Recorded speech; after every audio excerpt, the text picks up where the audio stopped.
Hello everybody and welcome! In this video I will show you how to pair your headphone Samsung Galaxy Buds 3 Pro to your iOS device. You have to start by open Settings, go to Bluetooth.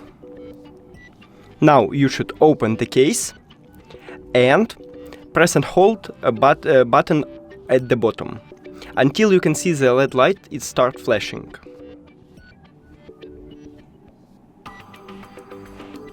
Here we go.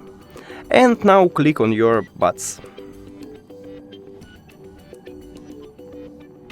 And we just did it. Thank you for watching this video. If you found it helpful, please consider subscribing to the channel and leave the like on the video. It's really important to us. See you later!